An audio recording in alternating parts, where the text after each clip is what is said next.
चारों दूल्हा में बड़का कमाल सखिया, चारों दूल्हा में बड़का कमाल सखिया। आजू मिथिला नगरिया निहाल सखिया, आजू मिथिला नगरिया निहाल सखिया। चारों दूल्हा में बड़का कमाल सखिया, चारों दूल्हा में बड़का कमाल। लेकिन ऐसे ना तनी ठुमका के साथ आजू बक्सर नगरिया निहाल सखिया, आजू बक्सर नगरिया निहाल सखिया।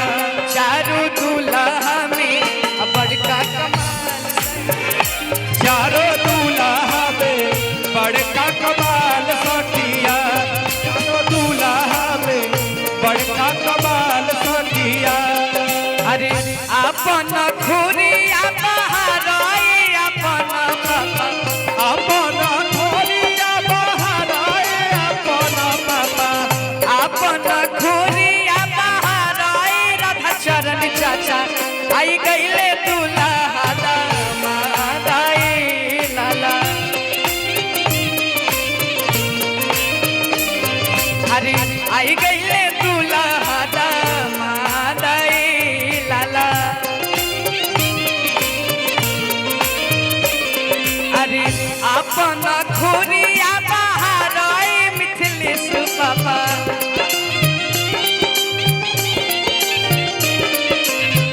अपन खुरिया बहाराए राधा चरण पापा। आई गईले दूल्हा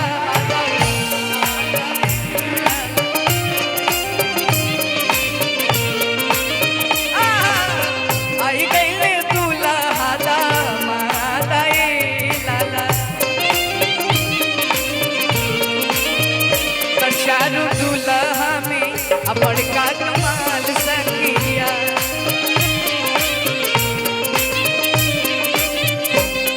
अरे माथे मढ़ी मोरिया कुंडल सोहे कनवा,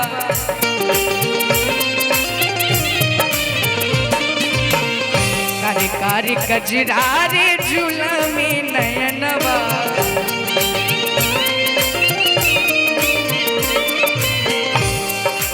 हम जे शादी विवाह के कार्यक्रम में जाई ना ये गीत जरूर गाई ना। और साथ ही साथ जब हमारे शुभम भैया का भी शादी हुआ था तो ये गाना हम गाए थे। आजू की प्यारा तिलक सोहे इनके भाल सखिया,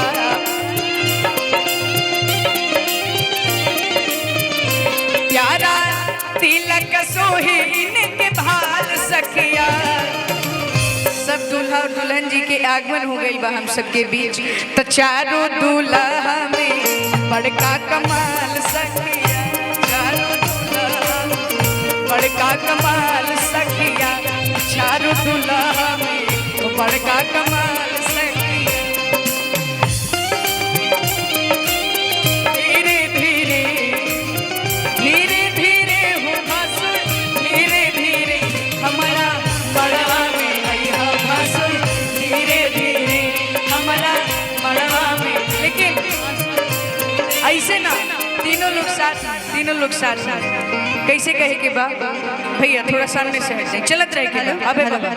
अबे बाबा अरे धीरे धीरे हो भसुर, धीरे धीरे धीरे धीरे हो भसुर, धीरे धीरे हमारा बड़वा में अइहा भसुर, हमारा बड़वा में अइहा भसुर, हमारा बड़वा में अइहा भसुर, धीरे धीरे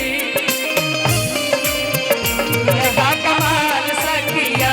चारों दूल्हा में बड़का कमाल सखिया। और दूल्हा और दुल्हन खाती हम का कहा, क्या कहने, सवर सवर गोरे गोरे जोड़िया जहान रे, सवर सवर गोरे गोरे जोड़िया जहान रे। अखियाँ न देखा निहा सुना निहा तारे,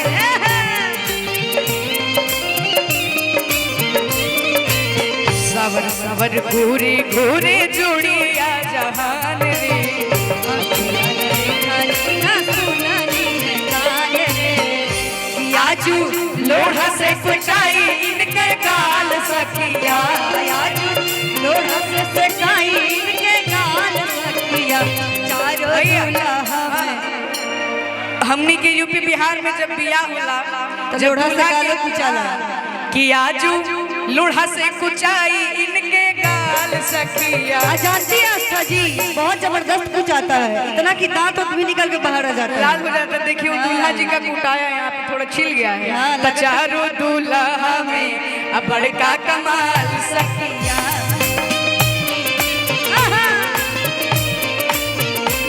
चारों दूल्हा में अब बड़का कमाल सखिया, दूल्हा में बड़का कमाल सखिया।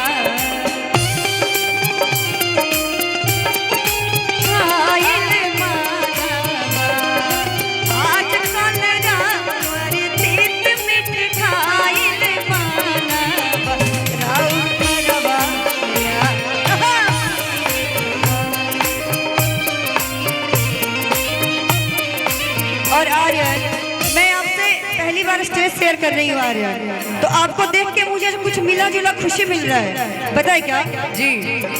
मिलो न तुम तो हम घबराए, मिलो तो आँख चुराए हम। और आस्था जी और संजना जी, आप लोगों के साथ भी मैं पहली बार स्टेज शेयर कर रही हूँ और इतनी खुशी हो रही है मुझे। हमारे सामने हमारे आदरणीय मिथिलेश तिवारी जी बैठे हैं, राधे श्याम जी बैठे हैं, सर हमारे घर आंगन से, मैं भी उन्हीं के बैकुंठपुर से, मैं भी वैसे तो दिल्ली से आई हूँ लेकिन बैकुंठपुर से हूँ, और सर भी हमारे घर के एक परिवार के सदस्य हैं, तो बहुत बहुत स्वागत है। एक बार जोरदार ताली होनी चाहिए सर के लिए। और आर्यन के लिए कहूँगी कि मिलो न तुम तो हम घबराए, मिलो तो